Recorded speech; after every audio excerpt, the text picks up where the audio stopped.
Aujourd'hui, ce qu'on doit faire, c'est apporter de la valeur. On est extrêmement résilient. On sait comment s'adapter à ces transformations-là. C'est vrai pour la stratégie marketing jusqu'au plan média.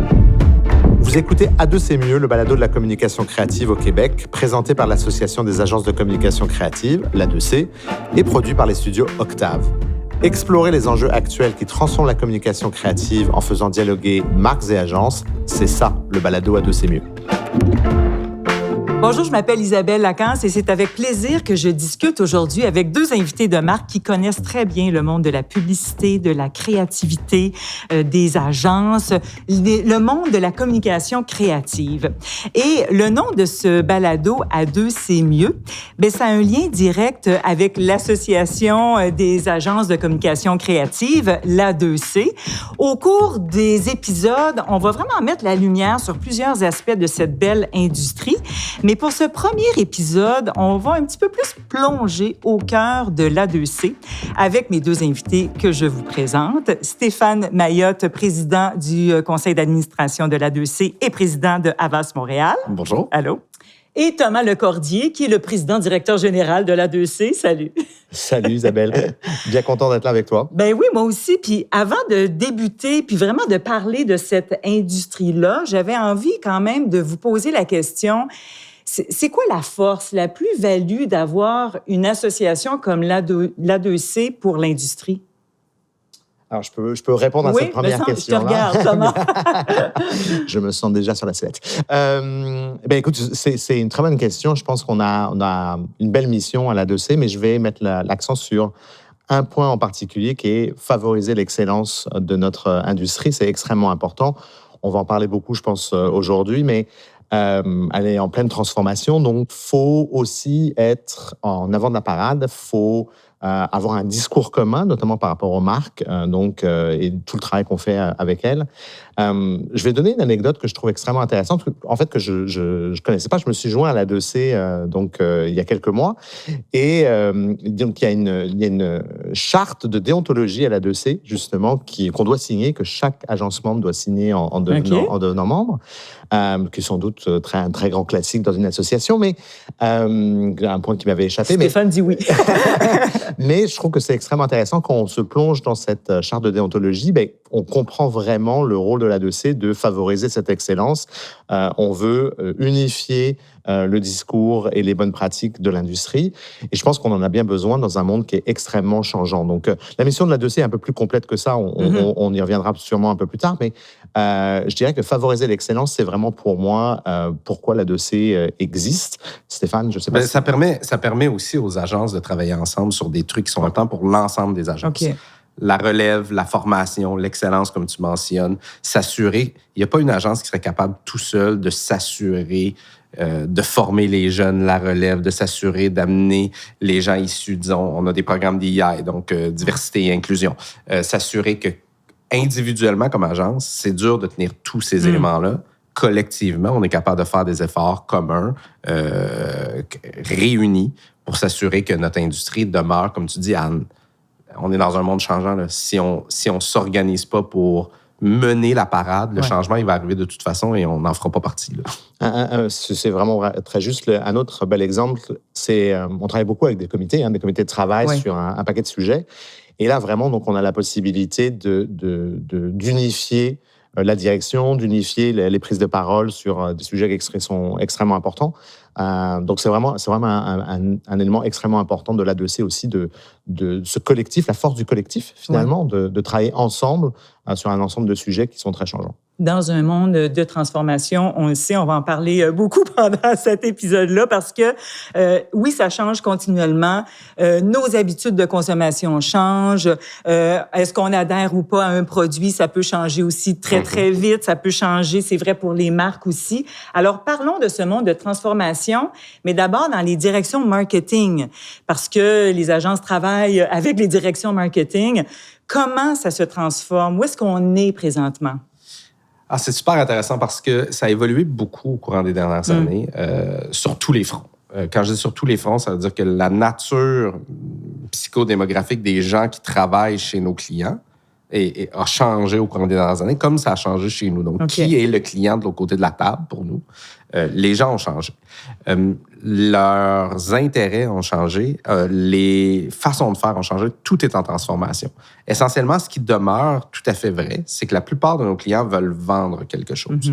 Que ce soit un produit, un service, une idée, peu importe, au sens large. C'est la base. Oui, et nous, notre rôle, c'est de faire en sorte que les gens aient envie de l'acheter, pas de le vendre. C'est une dynamique qui est différente. Et ça fait, pendant des années, nous avons eu des clients qui étaient, disons, généralement un peu plus vieux puis qui avaient de la difficulté à connecter avec une cible jeune. On nous cible souvent pour des raisons de lifetime value, donc de valeur dans la durée. On cible souvent des clients plus jeunes, des consommateurs plus jeunes. Maintenant, ils étaient incapables, les directions marketing, de rejoindre ces gens-là. Donc, nous, on était des traducteurs culturels. Les agences, ce qu'on faisait, c'est qu'on prenait des problèmes marketing et on les rendait intéressants d'un point de vue communication avec la publicité, souvent traditionnelle, mais pas que. Aujourd'hui, leur rôle est beaucoup plus large que ça. Leur rôle, on travaille dans l'efficacité marketing, dans la donnée, avec tous les outils d'intelligence artificielle qui sont disponibles aujourd'hui. Le marketing s'est raffiné au niveau des différentes pratiques et expertises. Alors, pour continuer, comme agence d'amener de la valeur, on peut plus seulement être un traducteur culturel. On doit aussi être extrêmement efficace dans notre façon de faire puis les aider à voir où est-ce qu'ils s'en vont. Okay. Alors, c'est une grande valeur que les agences peuvent apporter à la table, c'est cette transversalité des expertises en communication marketing versus un client qui travaille dans son industrie, dans sa réalité très précise. Je veux juste aussi rajouter, je pense que ce qu'on appelle l'explosion des points de contact. Donc, on le sait, là, maintenant, avant, on pouvait joindre et engager un consommateur, un client citoyen aussi, avec quelques médias. Aujourd'hui, il y en a tellement, je ne vais même pas essayer de les nommer. Et ça, pour reprendre ce que disait Stéphane, ça a forcé le département marketing aussi à rajouter du monde aussi de leur côté pour qu'ils comprennent, des gens qui arrivent de la donnée, qui arrivent du marketing relationnel, etc. Donc, au point de Stéphane, les équipes marketing chez les clients ont aussi été complètement transformées. Donc, il y a un aspect générationnel que je trouve qui est extrêmement intéressant, mais il y a un aspect expertise aussi, puisque quand on présente des choses ou quand les agences présentent des choses aux équipes marketing, souvent autour de la table, il y a des experts qu'on ne voyait pas avant, des experts sur la donnée, et de plus en plus, on parle aussi de l'internalisation de services donc dans certains départements marketing, parce que finalement, dans ces équipes marketing-là, les gens à l'interne sont les mieux placés pour comprendre la donnée primaire qui arrive d'une base de données d'un client. Souvent, malgré tout, c'est quand même ce client-là qui a la meilleure compréhension de la donnée. Donc, effectivement, l'explosion des points de contact a fait en sorte qu'il y a aussi plus de choses qui sont la responsabilité d'une marque versus des choses qui avant étaient peut-être plus données à une agence. Donc, ça, c'est une vraie transformation parce qu'il y a aussi... On est passé des expertises qui étaient peut-être un peu plus limitées à vraiment une explosion d'expertise. Ça a un impact sur les agences, parce que nous aussi, les agences de notre côté, on embauche de plus en plus de profils différents et ça accroît la richesse et la diversité de pensée dans les agences que je trouve remarquable. Et puis, il y a un point, on n'en a pas parlé encore, mais il faut parler de l'intelligence artificielle. Et j'attendais vos visages. J'ai des visages qui... Est-ce qu'on lève les yeux au plafond quand on parle d'intelligence artificielle? Ça bouscule le monde du travail, tous les milieux de travail. Donc, ça bouscule aussi les agences, le marketing, bien sûr. Est-ce qu'on est obligé de travailler avec, non? Ah, absolument. Tous les corps de métier, tous les professionnels pensent que les autres professions sont plus faciles à automatiser que la leur. Alors, on est tous dans cette réalité. Par contre, comme association, on doit absolument le regarder puis se positionner par rapport à ça. Moi, ma vision des choses, c'est que c'est un outil. Ça ne va pas changer les fondamentaux du marketing. Ça ne change pas le fondamental. On va continuer à faire des campagnes comme on fait des campagnes. Ça change notre façon de comprendre l'auditoire, ça change notre façon de produire des choses, ça change notre façon, la capacité qu'on a à décliner. Et ça change surtout la vitesse à laquelle on travaille.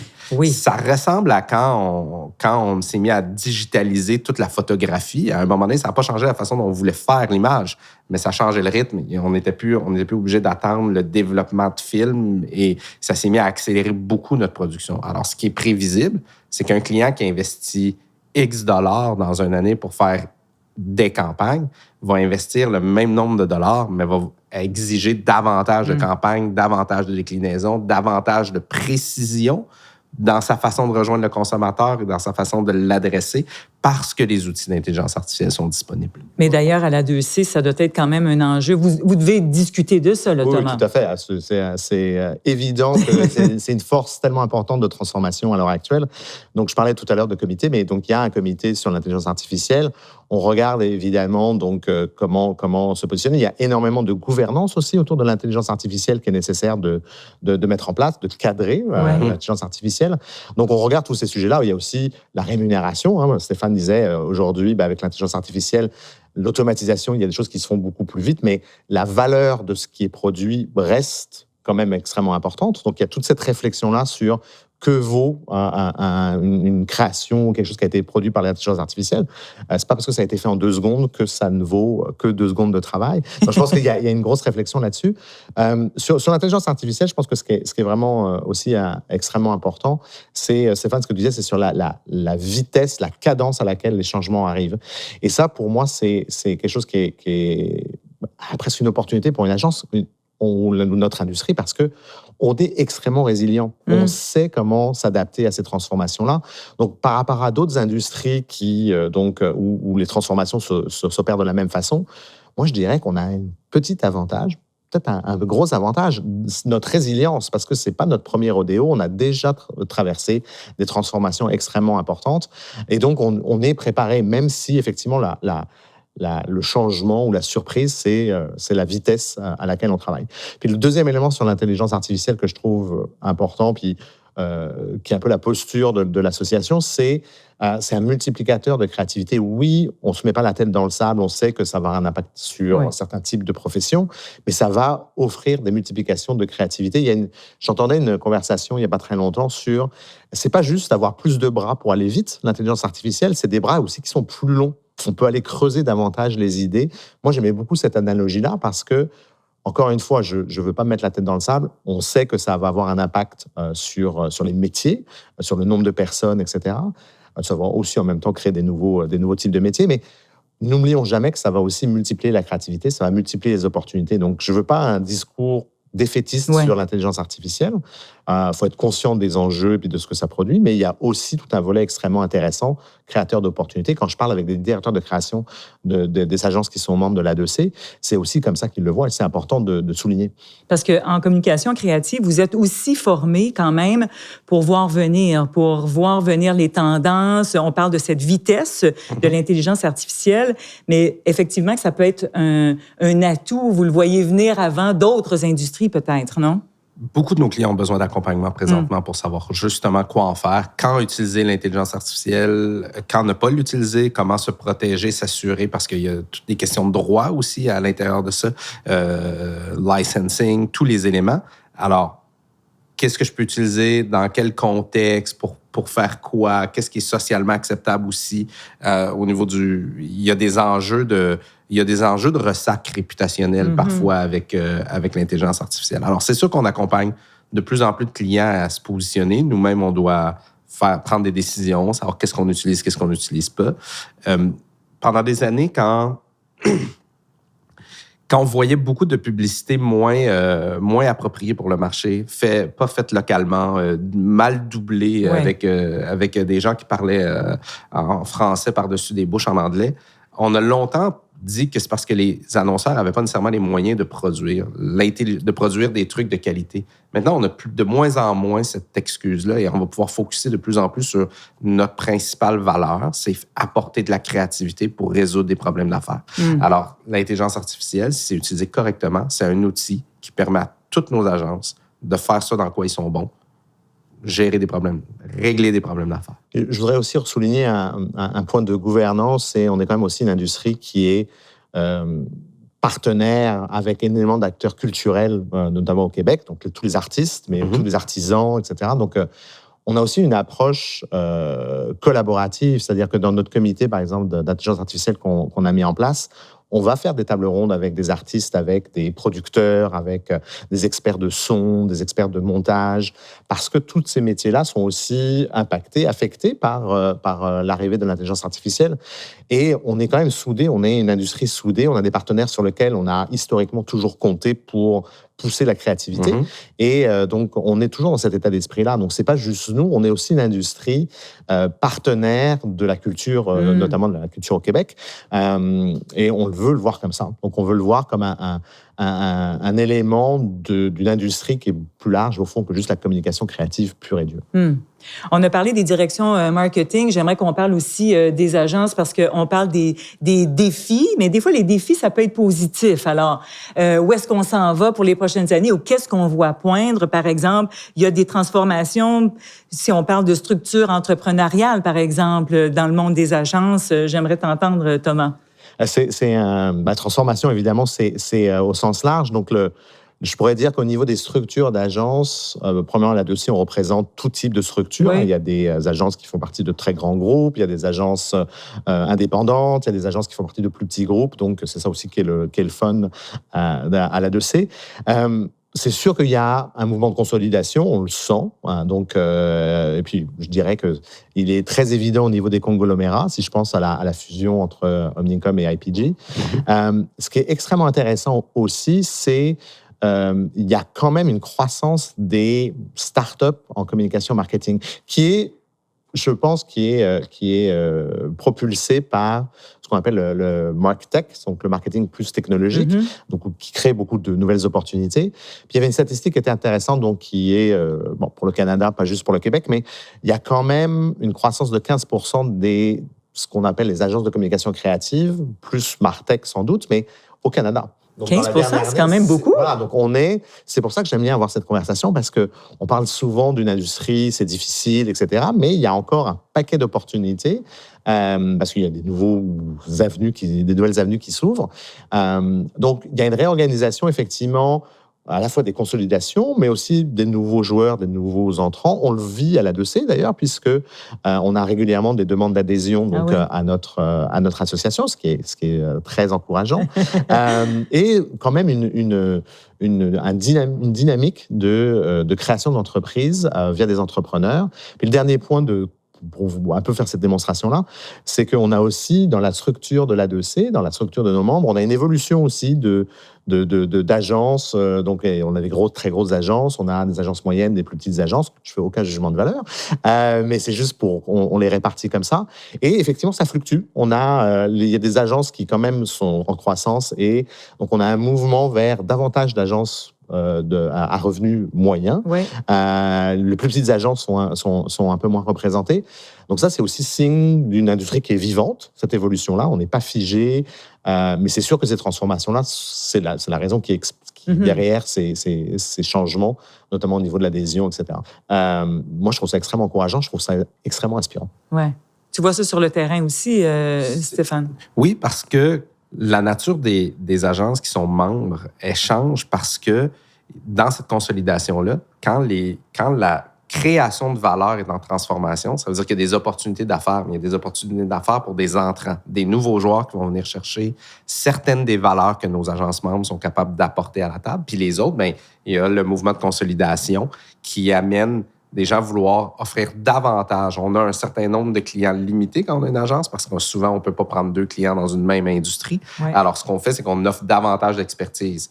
Le client, du côté annonceur, leur réalité a explosé et est de plus en plus complexe. Nous, on doit répondre à leurs différents besoins. Alors, ça amène des agences à consolider, les gros joueurs à vouloir être plus gros encore, mais ça crée des opportunités pour les plus petits. Oui. Une question d'opportunité aussi. Un exemple que je trouve extrêmement intéressant, c'est on a souvent vu des statistiques qui, au niveau des marques ou des départements marketing, des VP marketing qui se trouvent coincés, savent plus. C'est tellement changeant, cet univers est tellement changeant, ils savent plus, etc. Donc, ils ont besoin de plus en plus d'accompagnement. Et moi, je trouve qu'une des opportunités qu'on voit grâce à cette transformation, c'est que les agences travaillent plus en amont, donc ce que j'appelle plus en vertical, c'est-à-dire d'être plus impliquées au niveau de la stratégie d'affaires, de la commercialisation, du go-to-market en bon français. Et justement, il y avait un article d'un magazine qui s'appelle Campaign, qui est quand même une publication qui est de réputation dans notre industrie, et qui disait que la nouvelle trilogie des agences pour la création de valeur, c'était justement la commercialisation, la créativité, mais aussi le conseil ou le consulting. Donc, je pense que c'est assez juste sur le déplacement de valeur dans notre industrie qui crée énormément d'opportunités. On a parlé tout à l'heure de l'explosion des points de contact. Donc, pendant des années, on multipliait les expertises un peu à l'horizontale en disant je vais rajouter un expert données, un expert marketing relationnel. Donc, on agrandissait en fait à l'horizontale. Et aujourd'hui, même si ça c'est toujours vrai, je pense qu'il y a aussi maintenant on agrandit verticalement avec plus de profils différents, des architectes, des ethnographes, etc. Donc, ça aussi, ça crée un paquet d'opportunités. Bien, je vous écoute, ça veut dire que vous devenez des partenaires d'affaires, finalement, plus que juste, bien, je ne veux pas dénigrer, mais j'allais dire plus que juste l'agence qui arrive à un moment X dans le processus. On arrive beaucoup plus tôt qu'avant dans ces processus de communication parce que la communication, elle prend un ancrage dans un brief, il y a une stratégie marketing en amont, la stratégie de marketing, elle relève d'une stratégie d'affaires. Et avant, on arrivait au moment où ils étaient prêts à passer en communication.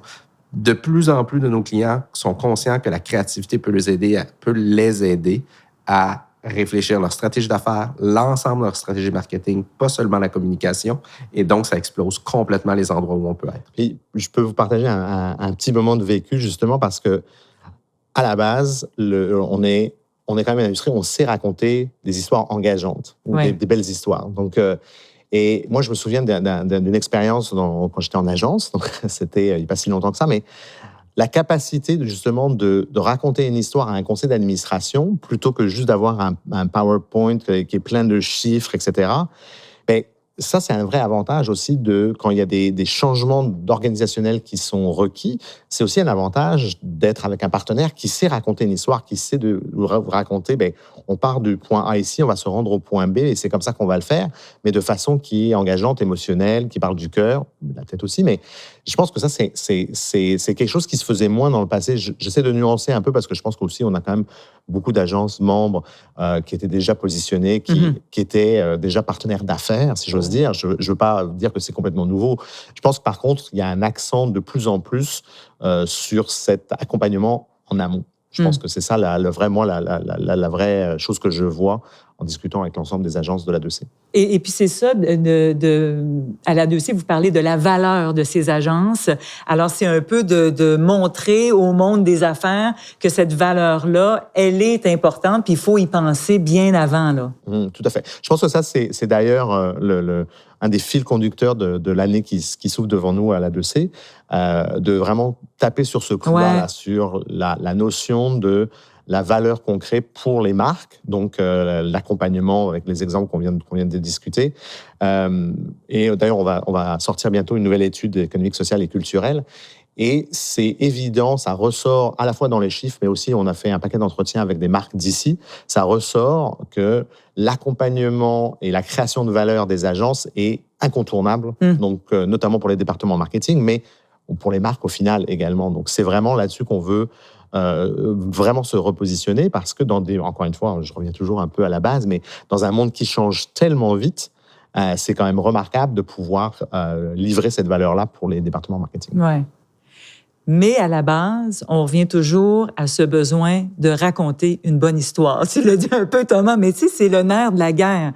Raconter une bonne histoire et être capable de le faire. Et c'est vrai pour l'ensemble de nos expertises. Et plus il y a une approche quantitative chez nos clients, plus on est près de la donnée, plus on est près de l'efficacité marketing, plus on a besoin de l'histoire et du fil rouge qui vient emballer tout ça. C'est vrai pour la stratégie marketing jusqu'au plan média. Le plan média, pendant des années, on a perçu que le média était davantage ancré dans le chiffrier Excel et dans l'expertise de chiffres, mais les meilleures agences médias, ils te racontent une histoire, ils te disent comment tu vas rejoindre ton auditoire où, à quel moment est-ce qu'elle va être le plus réceptive, cette auditoire-là va être le plus réceptif à ton message. Alors, il y a aussi une structure narrative à avoir dans l'ensemble de nos expertises. Ça fait partie de la valeur que nous apportons à la table. Ce qui est extrêmement intéressant dans dans ce qu'on discute, c'est la complémentarité. Souvent, on essaye de dissocier ce qu'on appelle le branding ou l'image de marque et de la performance.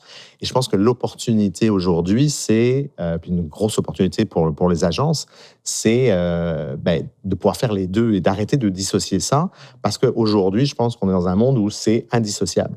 Je vais parler de deux exemples. Un mondial, je pense que tout le monde a vu tourner ça dans les plateformes sociales, mais il y a un cas de Nike, donc Nike qui a opéré un changement il y a quelques années en disant j'arrête ces grandes campagnes très émotionnelles, très engageantes, qui parlaient du dépassement de soi, etc. Mm-hmm. Et je vais tout tourner sur la performance parce que finalement, moi, ce que je veux, c'est je veux vendre des chaussures. On parlait faut vendre quelque chose.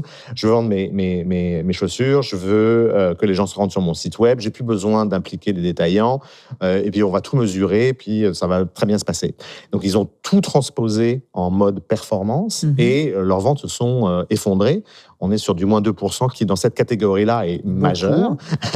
Et justement, donc, ils ont complètement changé leur fusil d'épaule là, donc à partir de la fin de l'année dernière en disant non, on s'est trompé. Ils l'ont admis, on s'est trompé. Et donc, rééquilibre d'une certaine façon la part de la magie, raconter des histoires, tout en conservant une partie aussi sur la performance. Un cas beaucoup plus d'ici, là tu le mentionnais sur Rona, mais c'est la campagne de l'année dernière. À l'A2C, on a un gala tous les ans donc, qui récompense le meilleur de la créativité d'ici, qui s'appelle IDEA. Donc, au IDEA de juin 2025, on a récompensé une campagne de Rona qui était celle de l'année dernière sur le site web.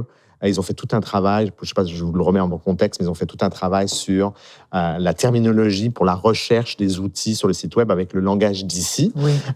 Et donc un gun à clous, un chim, des choses comme ça. Exactement. Si tu fais de recherche sur Internet, tu ne trouves pas le bon outil.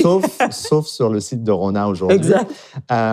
Et ce qui a été remarquable quand on a fait les jurys puis on s'est penché sur cette question-là, donc non seulement au niveau de la création publicitaire, on a tous trouvé que c'était extraordinaire, mais ça a aussi donné des très, très bons résultats d'affaires. Et donc, ça a gagné aussi sur les résultats d'affaires. Et donc, ça, c'est le Graal, d'une certaine façon, d'avoir à la fois une belle créativité, mais aussi des très bons résultats d'affaires. C'est ça qu'on regarde aussi à l'A2C, là, justement, dans la remise de prix, c'est s'assurer qu'on suit cette tendance-là, que donc, les résultats d'affaires sont aussi omniprésent quand on réfléchit, et aussi que les marques soient présentes pour la célébration, puisque finalement, on fait ça à deux. Oui. À deux, c'est mieux. Au fond, c'est des marques et des agences, mais nos prix aussi, c'est une équipe d'agences et une équipe marketing qui travaillent main dans la main, puis c'est comme ça qu'on fait des résultats spectaculaires. Et de nos jours, est-ce que ce qu'on appelait les médias traditionnels, la radio, la télé, ça fonctionne encore bien? Est-ce que les marques devraient encore se tourner vers, par exemple, la radio, ou on devrait vraiment mettre ça de côté? Non, absolument. Les médias dits traditionnels ont encore tout à fait leur raison d'être. L'exemple de Rona et de Nike qui ont été évoqués nous amène à regarder l'ensemble ce que nous, on appelle le funnel, donc le parcours de conversion des consommateurs. Et beaucoup des marques qui veulent aller travailler plus bas dans ce parcours de conversion-là veulent ultimement récolter. Ils récoltent, ils vont dans le champ puis ils récoltent ce qui est mûr. C'est parfait. Les marques sont très bonnes pour faire ça. Mais si tu sèmes jamais, si tu ne crées pas en amont un intérêt, si tu ne crées pas, tu n'amènes pas de nouveaux consommateurs dans ce parcours-là, mais ça va être extrêmement difficile. À un moment donné, tu vas avoir récolté tout ce qu'il y a à récolter, puis il n'y en aura pas des nouveaux consommateurs. Alors, ce qui est intéressant, c'est de voir à quel point tous les médias, y compris nos médias d'ici puis des médias plus traditionnels, ont un rôle à jouer, y compris, surtout, dans amener des consommateurs, créer un intérêt pour les consommateurs envers la marque et donc les amener dans un parcours d'achat ou de conversion. C'est tout à fait juste. Il y a un autre exemple là, du plus gros marketeur, je pense, sur la planète, qui est Procter & Gamble, qui récemment a décidé la radio, média classique, si j'ose dire, ou traditionnel. J'aime pas trop ce mot traditionnel, mais... on va dire classique, c'est bon. Média classique. Ils sont aperçus que c'est extrêmement performant par rapport à leurs besoins marketing que je ne connais pas, mais donc c'est un très beau signe aussi de la santé de tous les points de contact.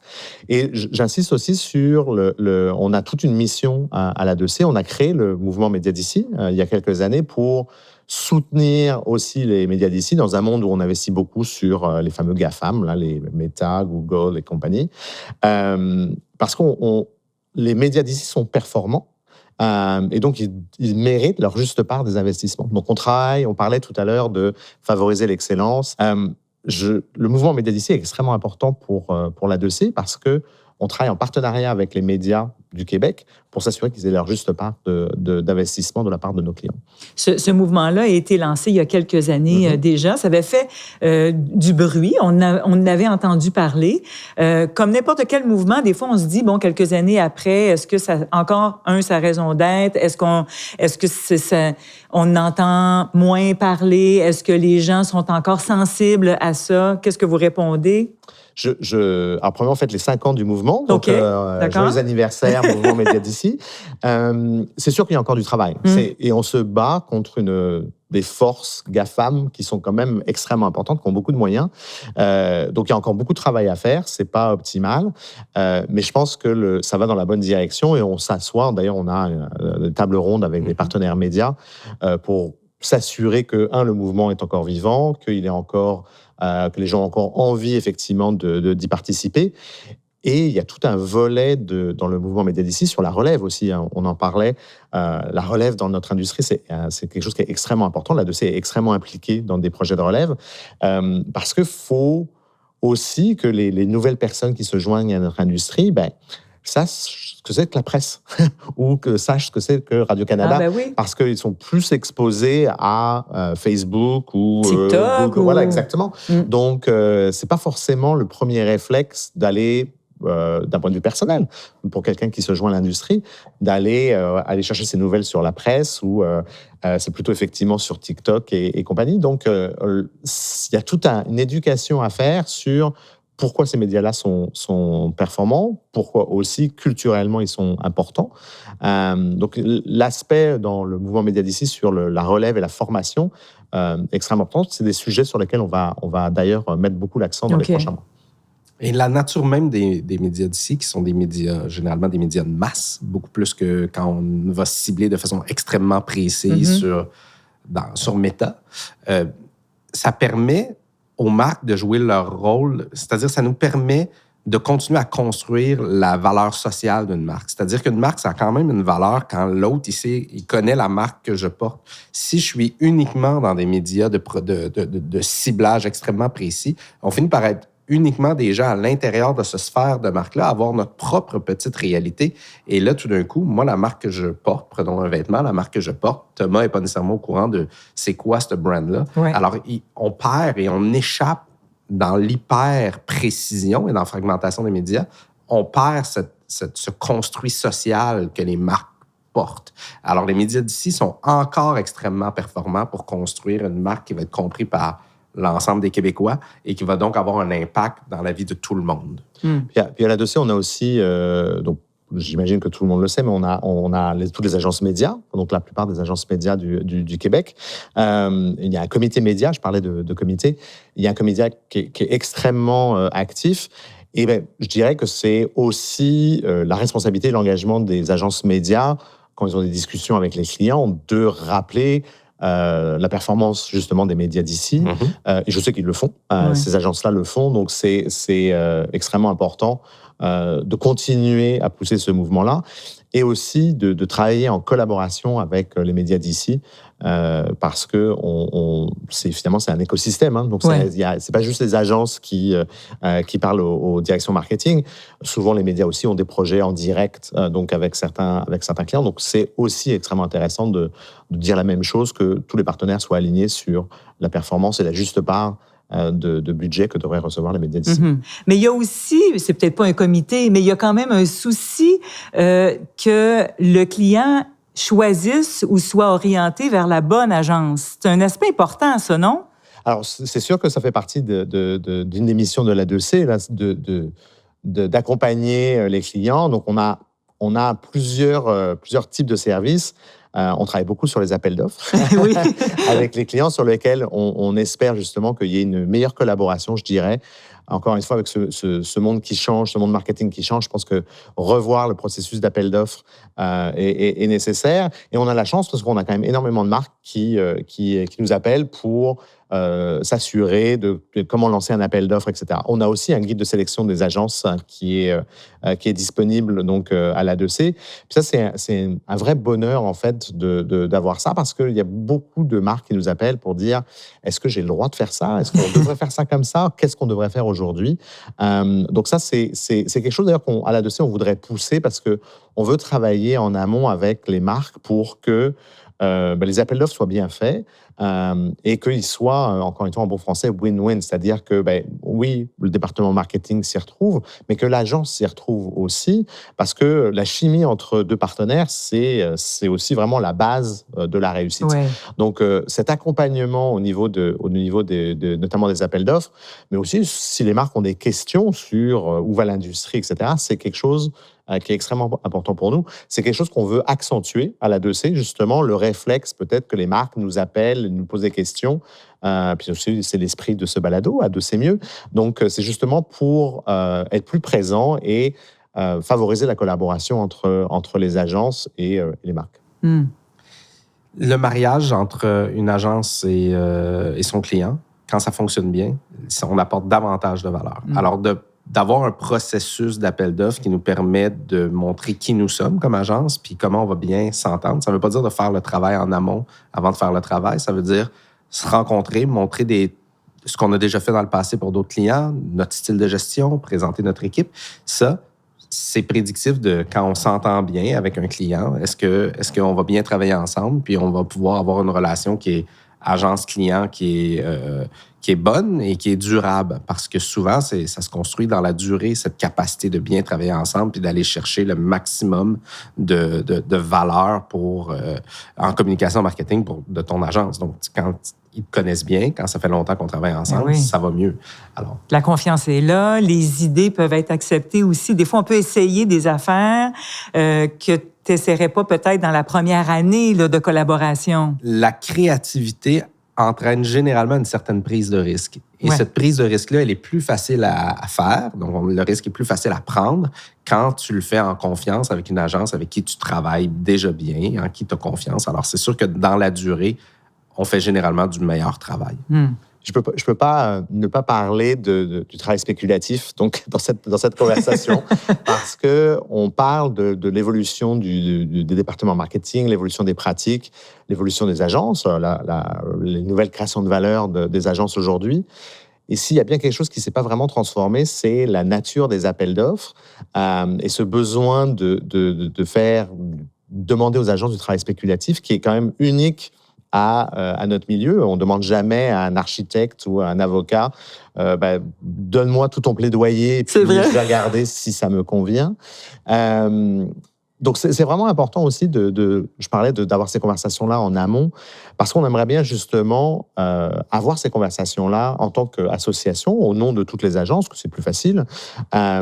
Pour ça, est-ce qu'on peut faire évoluer ces appels d'offres-là? Donc, je pense qu'il y a un vrai souhait s'il y a des équipes marketing qui nous entendent et qui pensent encore vouloir faire du travail spéculatif à une agence dans le cadre d'un appel d'offres, appelez-moi, appelez-nous, parce que je pense qu'il y a d'autres façons de faire aujourd'hui qui ont fait leurs preuves aussi. Donc, sur de bien s'assurer qu'il y aura une chimie entre les personnes. On est dans une industrie profondément humaine, sur des relations humaines, sur des idées qui touchent la tête et le cœur. Je pense qu'il y a plus à creuser sur le type de relation qu'on veut en choisissant un partenaire, que sur dis-moi à quoi va ressembler ma campagne dont j'ai besoin. Donc, j'émets un souhait aujourd'hui on lance qui ça. est justement, donc, appelez-nous, on est là pour ça, pour avoir cette discussion. Puis, est-ce que tout doit être changé? Sans doute pas, c'est sans doute des cas très particuliers, mais au moins, ayons la conversation. En terminant, je vous pose la question aux deux. Comment vous prévoyez les prochaines années? Comment vous voyez ça? Puis là, on a parlé de transformation, de vitesse de l'intelligence artificielle. Il y a des choses qu'on ne sait pas, mais vous voyez l'industrie dans 3, 4, 5 ans. On s'en va où, vous pensez? Je pense qu'on va recentrer notre industrie sur ce qu'on fait de mieux, c'est apporter de la créativité dans le processus et dans tous les enjeux d'affaires de nos clients. Donc, essentiellement, le rôle de spécialiste d'une expertise pour une agence, on peut offrir ce service-là, mais ça va demeurer un service. Ça ne peut pas être la nature même d'une agence de communication marketing. Aujourd'hui, ce qu'on doit faire, c'est apporter de la valeur, en donnant de la place à la créativité dans l'ensemble d'un processus d'affaires. Et je pense que les changements technologiques, la consolidation dans l'industrie, la façon dont on travaille de plus en plus proche avec les partenaires médias, donc que ce soit nos agences et même les médias d'ici qui sont des médias partenaires, que ce soit dans l'ensemble de l'écosystème, nous pousse comme agence à jouer ce rôle-là, d'être la personne créative dans la pièce qui dit « Ouais, mais attendez une minute, si on le faisait autrement, est-ce qu'on pourrait obtenir davantage de performance? » Même la machine de l'intelligence artificielle fait des hypothèses et essaye des choses qui n'ont jamais été essayées pour voir s'il y a peut-être une meilleure solution ailleurs. Notre job historique, c'est ça, c'est de se dire comment est-ce qu'on peut être plus créatif et sortir du cadre qui est déjà prédéfini. Si ça a marché l'année passée pour un de tes compétiteurs, c'est peut-être parce qu'il était le premier à le faire. Si tu essaies de répliquer la même chose aujourd'hui, probablement que ça ne fonctionnera pas. L'idée, c'est d'être nouveau, d'être novateur dans notre façon d'approcher ça. Et je pense que les agences sont en train de se recentrer sur ce rôle-là. Je suis tellement d'accord. Puis le point sous-jacent pour moi aussi, c'est une opportunité. Donc, un autre élément que j'essaie de faire passer, c'est moi, je suis résolument optimiste. Oui, il y a des vents contraires, mais premièrement, il y en a toujours eu. On est quand même une industrie qui a, je l'ai dit, qui a traversé beaucoup de transformations dans le passé. Mais je suis résolument optimiste parce qu'il y a un paquet d'opportunités. On parle de nouvelles startups, on parle de nouvelles possibilités, de nouveaux métiers qui vont s'ouvrir. Puis pas juste des métiers technologiques, je pense, encore une fois, architectes, tous les nouveaux besoins, justement, pour accompagner au niveau de la stratégie d'affaires, pour accompagner les marques. Ben moi, je trouve ça super excitant. Et c'est un point qui est important parce que, encore une fois, pour la relève, on n'est pas une industrie sclérosée, on n'est pas une industrie donc qui rapetisse. Le dernier chiffre montre aussi qu'on est quand même en croissance. Donc, c'est des éléments importants à se rappeler, parce que souvent, c'est un peu facile de dire, bon, ben, l'IA va tuer nos métiers, l'IA va tuer la créativité, mais il y a tout une autre façon de voir les choses qui est, ben, ça crée beaucoup d'opportunités, ça multiplie la créativité. On est dans une industrie où la diversité de pensée, de travailler avec des gens qui sont différents, puis là, je ne parle pas juste de différences culturelles, etc., mais de différents parcours, formations, etc. Il y a une vraie richesse dans cette industrie que je trouve extrêmement intéressante, puis qui explique aussi pourquoi on est si résilient. Ben, on finit de façon positive et je trouve ça vraiment agréable. On va s'accrocher à ces belles paroles-là. Thomas Lecordier, merci beaucoup. Stéphane Maillotte aussi. Merci beaucoup, Isabelle. Nous remercions les studios Octave pour leur précieuse contribution à la production et au mixage de cet épisode, ainsi que pour la musique tirée de leur catalogue Oma. Nous remercions aussi l'agence Compagnie & Compagnie, membre de l'A2C, pour le design inspiré de l'identité visuelle du balado. Enfin, un gros merci à l'agence Altitude C, l'agence des événements intelligents, membre de l'A2C, pour leur soutien dans la préparation de ce projet.